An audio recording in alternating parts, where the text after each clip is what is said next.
Welcome to Economics for the IB Diploma. This is Unit 1.3. Well, today we're going to focus on understanding the world by use of models.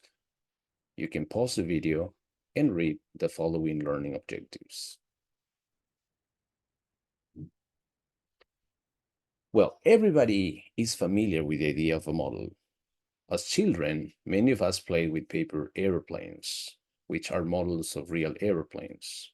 In chemistry at school, we studied molecules and atoms, which are models of what matter is made of. So, a model is a simplified representation of something in the real world.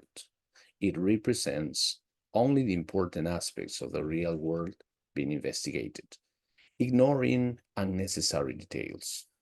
So this way, it allows us to focus on important relationships.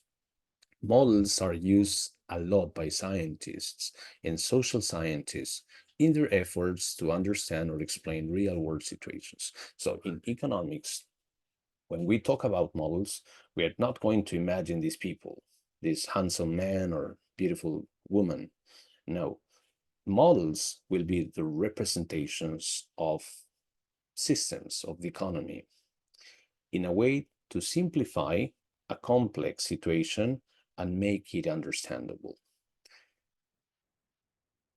Now, let's consider a simple hypothetical economy producing only two goods: microwave ovens and computers.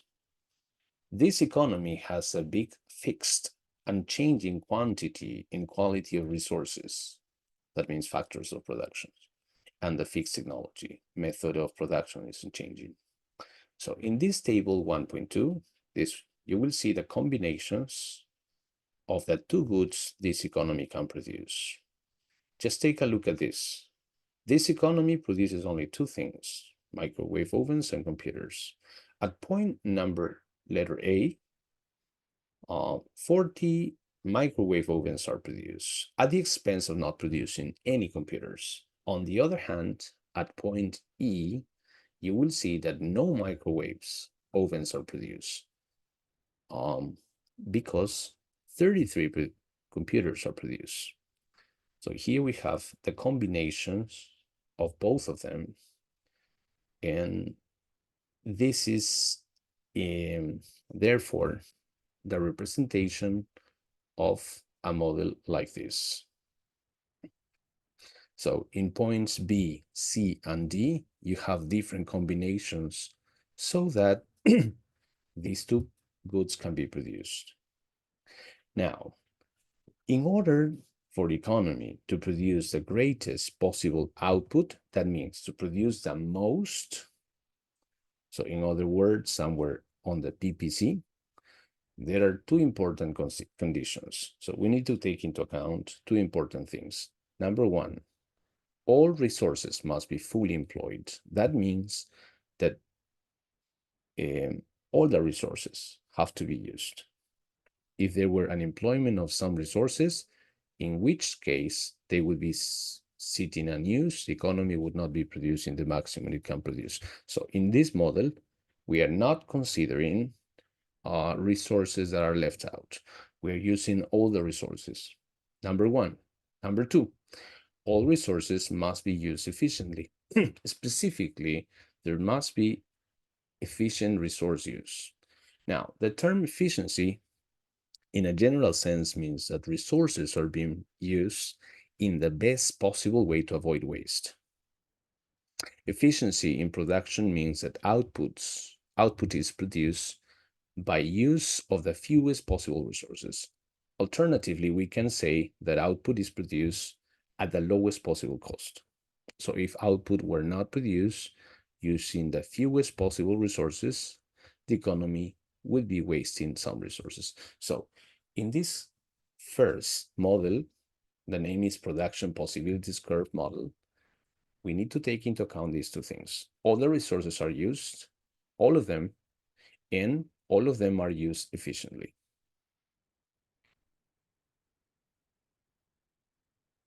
This is example of the graph, figure 1.1, clearly shows in the table As I said, at point A, 40 microwaves are produced and no computers are produced. Now, let's move on to point B. We have 35 microwave ovens and more than 15 computers. So the number of computers reduces when the production of the other good increases. So we can reach point E, in which computers are produced and no microwave ovens. If you take a look, point F refers to the production, but with waste. So we're not efficiently using the resources. And point G, on the other hand, is something that is beyond this curve model. So if we have to define, and it's important to define terms, the production possibilities curve, we can also call it frontier, represents all the combinations of the maximum amounts of two goods that can be produced by an economy, given its resources and technology, when there is full employment of resources and efficiency in production. So all points on the curve are known as production possibilities. Now, what would happen, as I said before, if either of the two conditions is not met? So what would this imply? Remember the two conditions. Condition number one, all resources are used.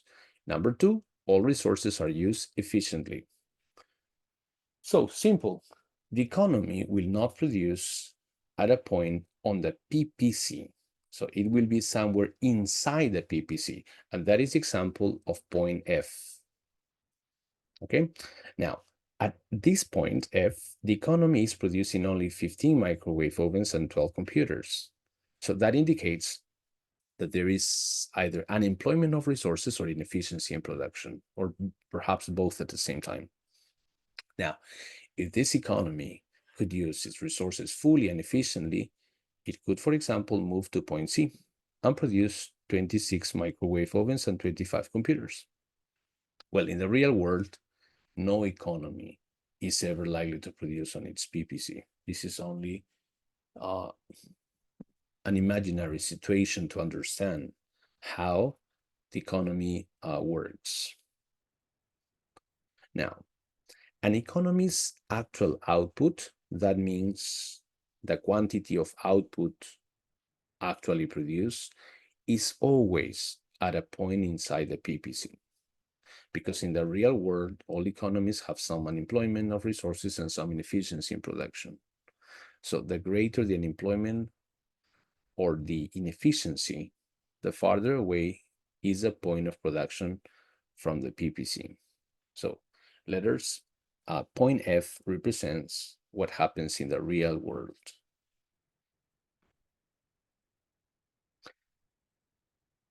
Now, the production possibilities curve and scarcity, choice, and opportunity cost. Let's combine the previous studied terms. Number one, because of scarcity, the economy cannot produce outside its PPC. With its fixed quantity and the quality of resources and technology, the economy cannot move to any point outside the PPC. The example of this is point G in figure 1.1. Look at point G. Look at this point. It's not possible to produce at this point. Why? Because it does not have enough resources. So there is resource scarcity. Number two, because of scarcity, the economy must make a choice about what particular combination of goods will be produced. Assuming it could achieve full employment and efficiency, all right, it must decide at which particular point on the PPC it should produce. Well, in the real world, the choice would involve a point inside the PPC. Well, something important to take into account is this. Firms have to decide, firms or the economic systems have to decide which is the best point. Is it B? Is it C? Or is it D? But in the real world, All of these points are inside the frontier. Now, point number 3, because of scarcity, choices involve opportunity costs. So if the economy were at any point on the curve, it would be impossible to increase the quantity produced of one good without decreasing the quantity produced of the other good.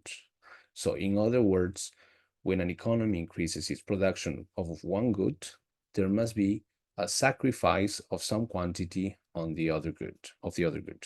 So this sacrifice is the opportunity cost. So all in all, we need to take into account three important aspects.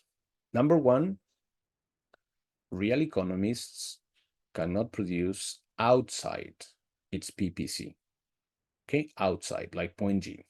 Point number 2, economists always have to make choices.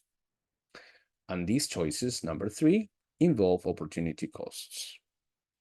Let me read the last paragraph to make it understandable. Let's consider the last point more carefully. Say the economy is at point C, producing 26 microwave ovens and 25 computers. Suppose now that consumers would like to have more computers. It is impossible to produce more computers without sacrificing production of some microwave ovens. For example, a choice to produce 31 computers, a move from C to D, involves a decrease in microwave oven production from 26 to 15 units, or a sacrifice of 11 computer ovens. The sacrifice of 11 microwave ovens is the opportunity cost of 6 extra computers, increasing the number of computers from 25 to 31. Note that the opportunity cost arises when economy is on the PPC, or more realistically, somewhere close to the PPC. If the economy is at a point inside the curve, it can increase production of both goods with no sacrifice. Hence, no opportunity cost, simply by making better use of its resources, reducing unemployment or increasing efficiency in production.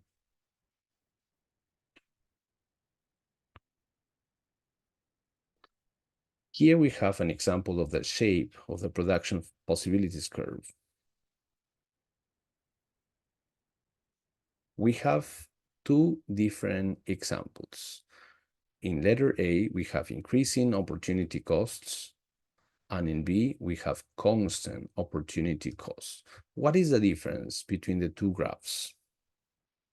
Well, at first sight, in producing basketballs or volleyballs is the same.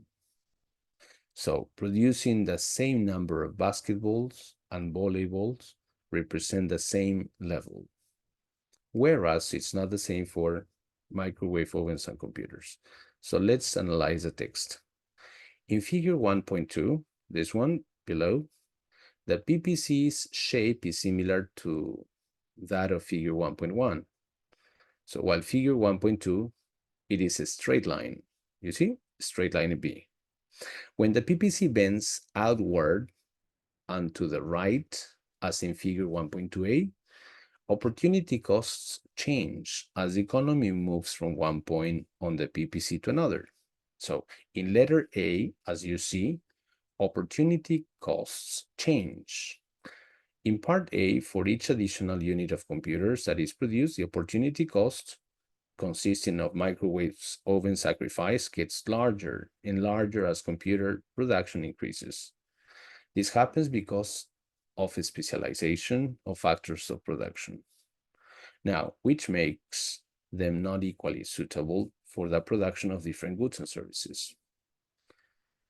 Now, as production switches from microwave ovens to more computers, it's necessary to give up increasingly more microwave ovens for each extra unit of computers produced. So because of factors of production suited to microwave oven production, will be less suited to computer production.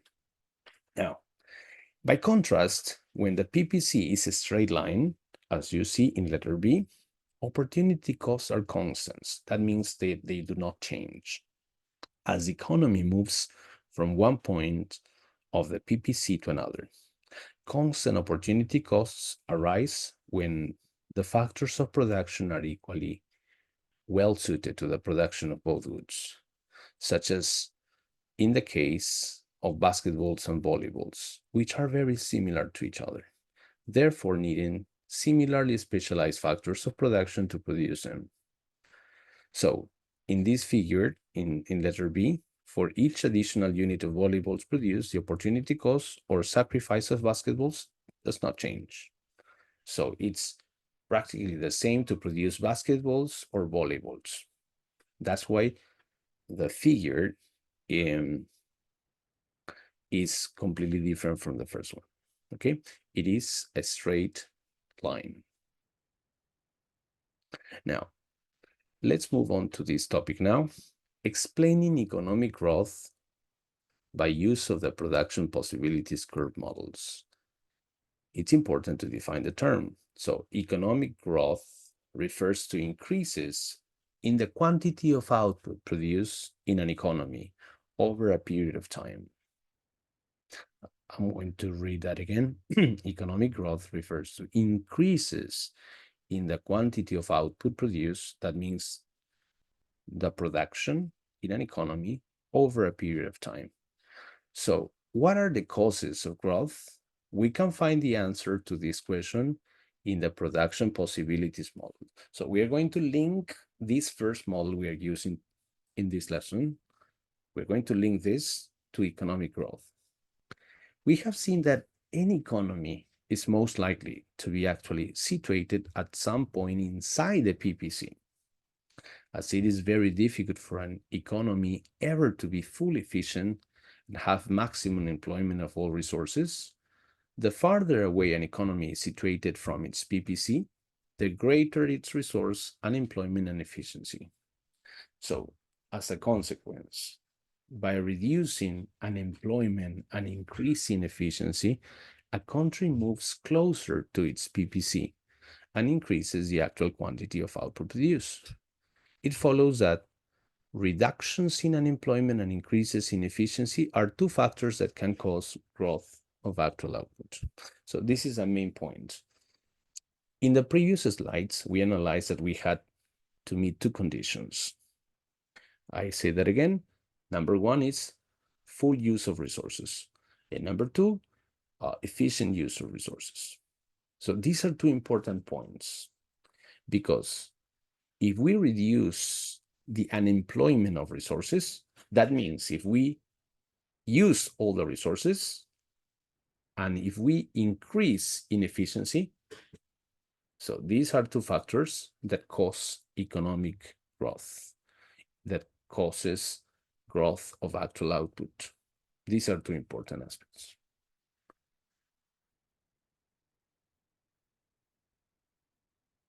Now, however, reduction of unemployment and inefficiencies can only result in a limited amount of economic growth. As the economy moves closer to its PPC, the ability to achieve more growth is exhausted, and more growth can only occur if there is growth in production possibilities, illustrated by an outward shift of the PPC. An outward shift of the PPC means the economy can produce more of both goods X and Y. And that is shown in figure 1.3. And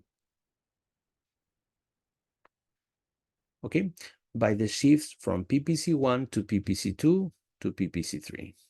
So in this figure, the growth in production possibilities is accompanied by outward movements of the economy's points of actual production from A, B to C. So the factors that lead to outward shifts of the PPC or growth in production possibilities are: number one, increases in the quantity of resources; two, improvements in the quality of resources; and technological improvements.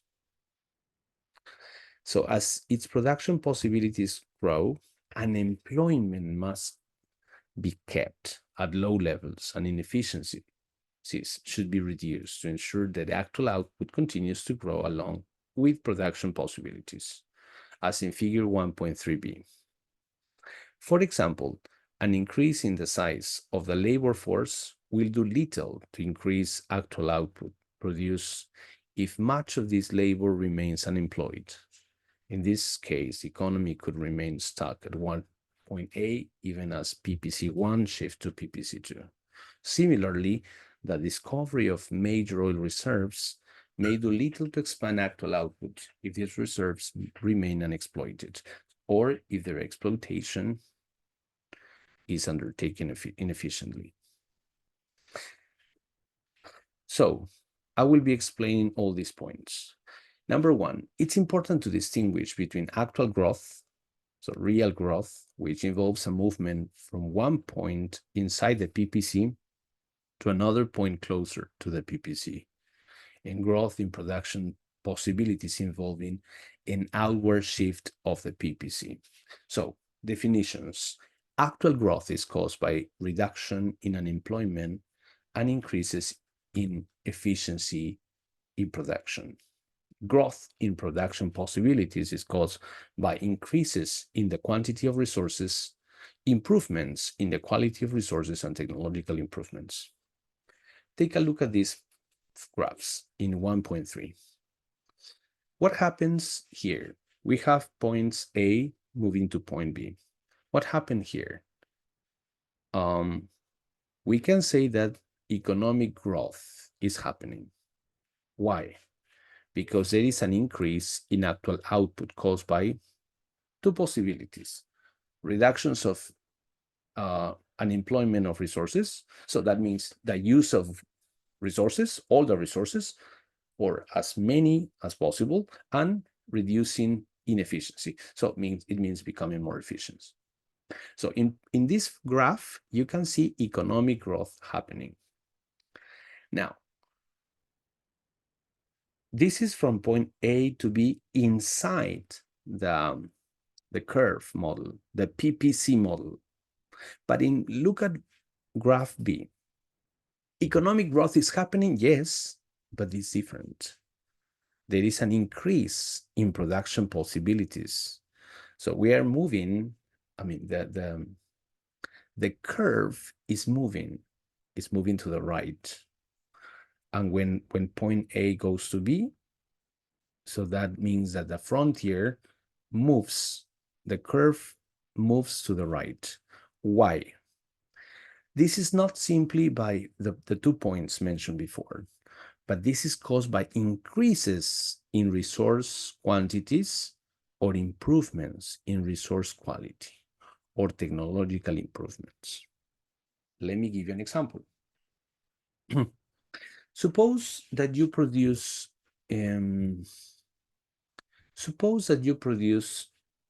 pizzas and chips, and suppose that you fully use the resources that you have. Okay, so in this context, you're going to produce more. But what happens, and you produce that manually, but what happens if there is a technological device that allows you to produce more tubes and more pizzas? So perhaps a bigger fridge for tubes, or perhaps a bigger oven for pizzas. So it makes you produce more, perhaps double. Now, this is a representation of B. Now, you are being more efficient, yes, but the curve is moving to the right because of these aspects. Number one, resource quantities, improvements in resource quality, or technological improvements. The third is example for letter B. The same happens with the decrease in production possibilities. Suppose that you are producing your pizzas and your tubes, and you had a small oven. For some reason, it breaks down, and you're going to use an even smaller one. So here we would have a reduction in the curve. So the curve moves to the left. Non-parallel shift of the PPC. Well, what happens in the model of the tubes and pizzas, Well, you have a bigger fridge to produce more chips, but the oven is the same. So if you notice, the curve will move to the right, but more to one side of the goods produced. Here you have an example, 4 examples of economic growth.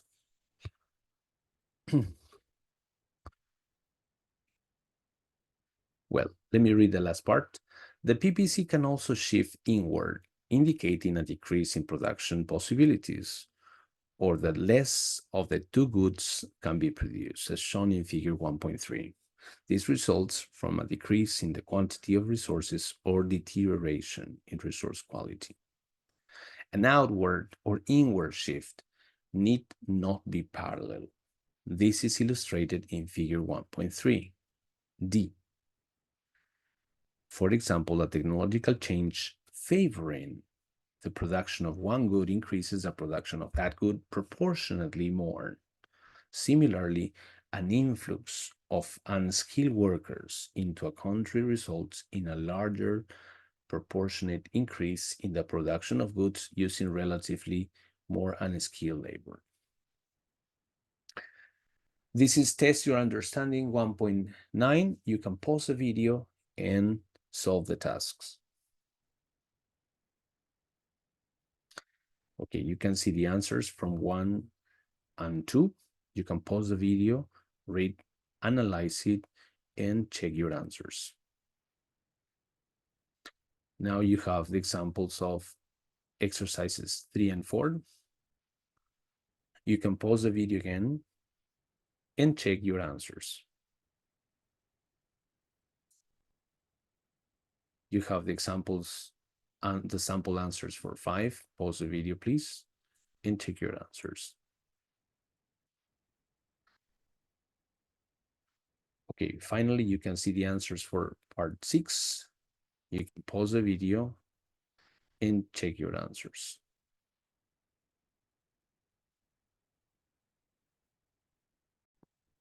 These are the answers for 7 and 8 in the task. Pause the video and check your answers. Now, let's move on to the circular flow of income model. We talked about the PPC model. Now, this is the second model, circular inflow of income model. What is this? Well, the circular flow of income model is a simple model that illustrates some economic concepts and relationships that will help us understand the overall economy. In its simplest version, shown in figure 1.4, the model illustrates a closed economy, okay? Meaning it has no links with other countries. And it is also a model of an economy with no government and no banks or financial market. So we are analyzing our second model. The first model was about production of an economy, how an economy produces goods. Now, in this second model, we are going to analyze what an economy looks like. Now, it is assumed that the only decision makers are households, that means consumers, and firms. Both are shown in square boxes. Households and firms are linked together through two markets, product markets and resource markets. And this is shown in diamonds. So households, consumers, are owners of the 4 factors of production, that is land, labor, capital, and entrepreneurship. Firms buy the factors of production in resource markets and use them to produce goods and services, so they can sell the goods and services to consumers in product markets. So we therefore see a flow in the clockwise direction of factors of production from households to firms, and of goods and services from firms to households. In the counterclockwise direction, there is a flow of money used as payments in sales and purchases when household sells their factors of production to firms. They receive payments taking the form of rent for land, wages for labor, interest for capital, and profit for entrepreneurship. These payments are the income of households. The payments that households make to buy goods and services are household expenditures or consumer spending. The payments that firms make to buy factors of production represent their costs of production, and the payments they receive by selling goods and services are the revenues. All payment flows, known as money flows. This is shown in figure 1.4. So let's take a look at this. Take a look at this text. We have a representation of the economy. How can we represent the economy? We have here household, consumers, and firms. Households and firms need the resource markets and product markets. Households use land, labor, capital, and entrepreneurships. And this is required by firms so that firms can sell their goods and services, and they can be sold to the households. That is through product markets. And in the same way, firms get all these from the resource markets. So let me put a simple example to understand the economy. You want to analyze, or you want to understand, how is the economy through a representation. This is an example. Well, suppose suppose that firms are a cinema. Suppose it's a cinema. The cinema, it's an example of a company. They need employees. They need people to hire so that they work for this cinema. And they need to buy resources so that they can buy popcorn, chocolate, soda, and that. So they need the resource market to get them.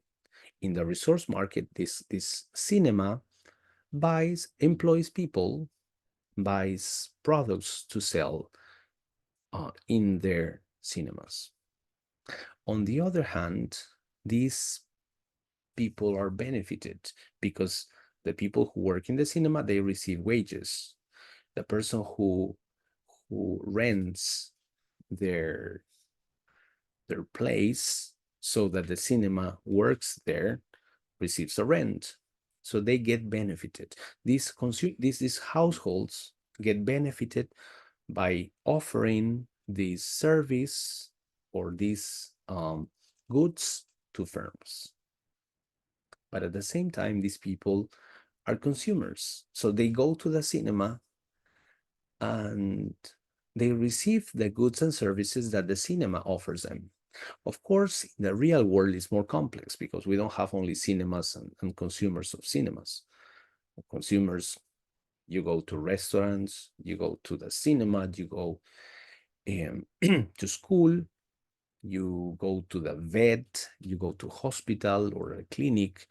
So consumers receive goods and services from firms, and firms at the same time provide them to consumers.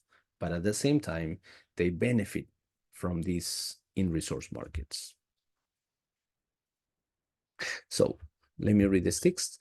The text, this model demonstrates an important principle. The income flow involving the money that goes from firms to households is equal to the expenditure flow from households to firms, which is the money that households spend to buy things from firms. In other words, the household incomes coming from the sale of all the factors of production equals the expenditures by households on goods and services. In addition, these two flows must be equal to the value of goods and services, or the value of total output produced by the firms, known as the value of output flow. The reasoning of this is as follows.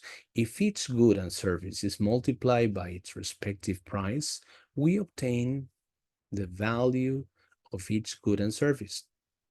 In adding them all up, we arrive at the value of total output.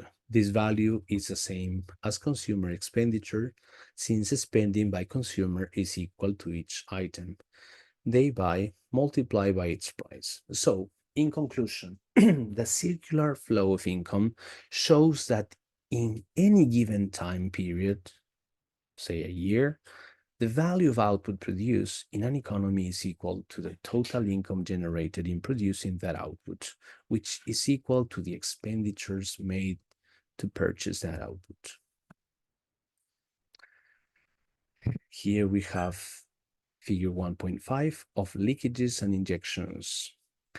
Adding leakages and injections, we continue in the circular flow of income model. The real world economy is more complicated than this simple model suggests.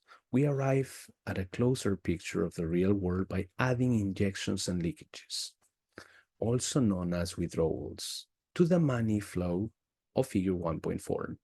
To understand what these are, consider a pipe with water flowing through it. As in figure 1.5, as water flows through the pipe, some leaks out. We call them leakages, while new supplies of water are injected in, that is injections. It is the same with the flows of money in the circular flow model. Now, we are going to explain injections and leakages. What does that mean? You know, saving is a part of consumer income that is not spent, but rather is saved. So investment is spending by firms for the production of capital goods, which is one of the 4 factors of production. This is why capital goods are also known as investment goods. How are saving and investment linked together as leakages and injections? Okay. When households save part of their income, this represents a leakage from the circular flow of income because it is income that is not spent to buy goods and services. So households place their savings in financial markets, that is banks accounts, purchases of stocks and bonds, etc. Firms obtain funds from financial markets through borrowing, issuing stocks and bonds, etc., to finance investments or the production of capital goods. These funds therefore flow back into the expenditure flow as injections. So this process is shown in figure 1.6, which in addition to the money flow of figure 1.4 shows the 3 leakage injection pairs. For simplicity, figure 1.6 contains only money flows. Leakages appear in the left-hand side of the figure and injections on the right hand. We can see that saving leaks out of the flow of consumer expenditures. Saving is money that is not spent, and after passing through financial markets is injected back into the expenditure flow as investments. Okay, let's take a look at this figure 1.6. What is a leakage and what is an injection? Suppose your parents want to save money, want to save $1,000 this month, and they put the money under the bed. So what's going on? They have extra money and they decide to put the money under the bed or to place somewhere in your house. So we can see an example of a leakage because that money is not flowing. This money is resting. So that's an example of a leakage. Now, what happens if your parents decide to save money, but they decide and place them in a bank so that they receive some money back? Well, in this context, saving money and putting in the financial markets results in an investment. So this is an injection to the economy. The same happens when you pay your taxes. When you pay your taxes, the money collected from the institution in your country goes to the government, and the government can make use of that, and they spend the money. So that is an injection again. Now, not paying taxes. So if you say, I'm going to be informal, I'm not going to pay taxes, well, this results in a leakage. So you do not contribute to the flow of money. But if you pay your taxes, it does contribute to the flow of money. What about spending on imports? Well, money goes to other countries. And as a consequence, spending on export happens. So when you buy products that are imported, well, this money goes into other countries. And this is an injection again, not to your country, but to other countries. Well, I have tried to explain the previous text with a simple example. We continue with the circular flow of income model, taxes and government spending, import and exports. I will just read what I have already explained. Taxes and government spending are connected to each other through the government. Households pay taxes to the government. So that means consumers, people in the streets, they pay taxes. So this is a leakage. It's a leakage because it is income that is not spent to buy goods and services. But the government uses the tax funds to finance government expenditures, education, health, defense, and this spending is an injection back into the expenditure flow. So yeah, this represents a leakage. I'm losing money. You say, I'm losing money because I'm paying taxes. All right.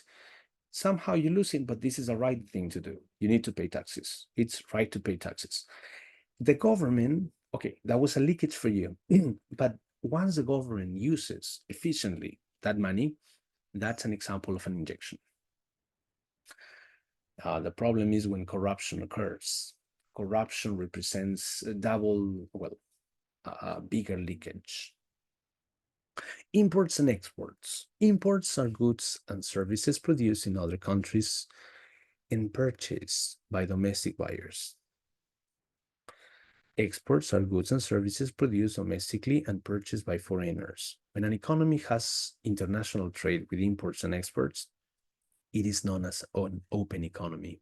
Imports and exports are linked together through other countries.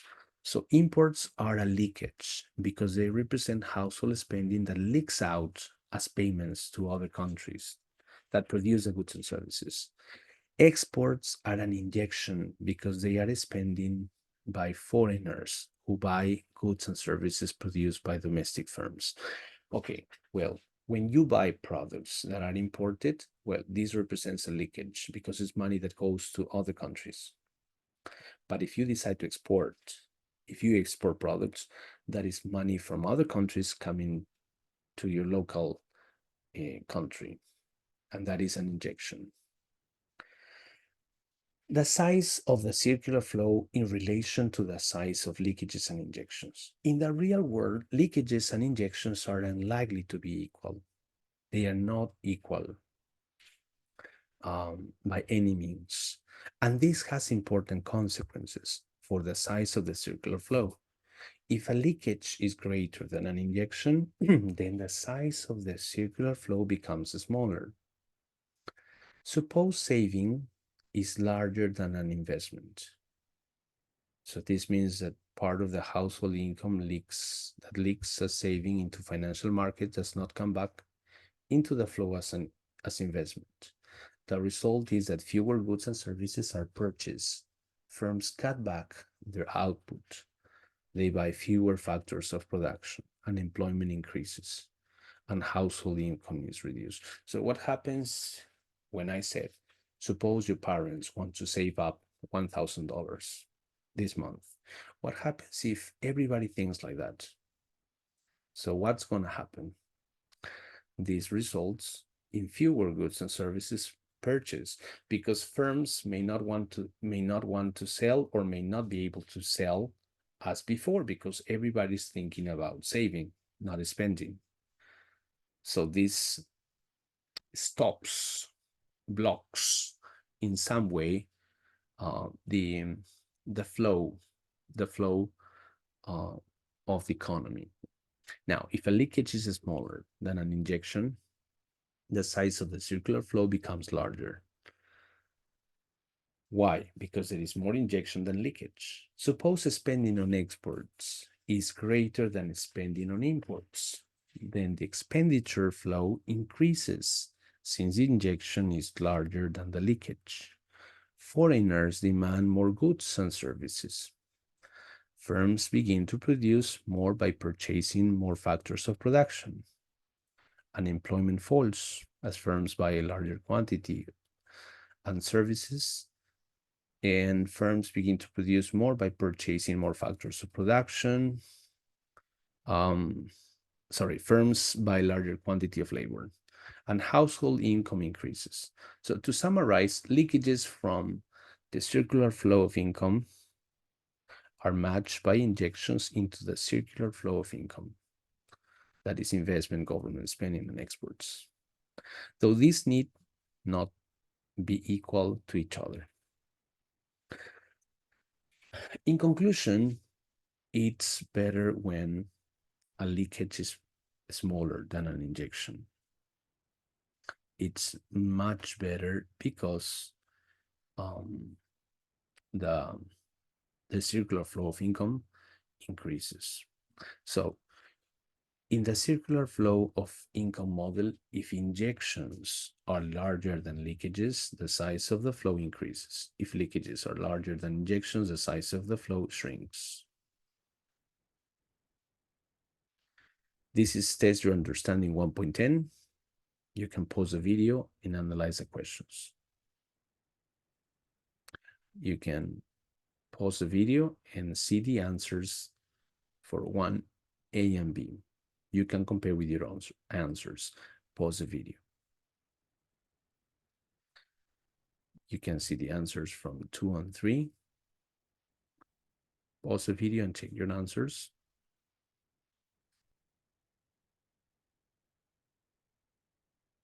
These are the answers for 4, 5, and 6. You can pause the video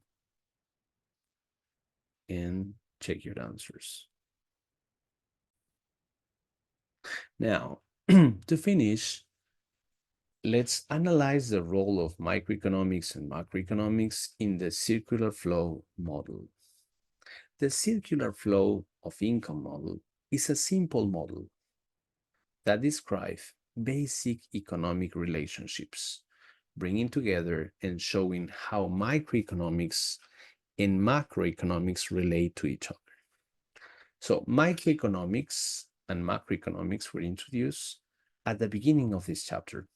We can see in this model that the basic decision-making units, consumers and firms, are interdependent. What does that mean? They are linked together through their buying and selling activities, which occur in markets. We will study the behavior of consumers and firms in microeconomics. That is unit number 2. These buying and selling activities, when added all up, lead to flows of income, output, and spending, which are also interdependent. We will study all this in macroeconomics. Well, this is the glossary for unit 1.3. Production possibilities curve, economic growth, actual growth, growth in production possibilities, households, firms, circular flow of income, injections, leakages, imports, exports. Make sure you have clear definitions for all these terms. Thank you very much for today.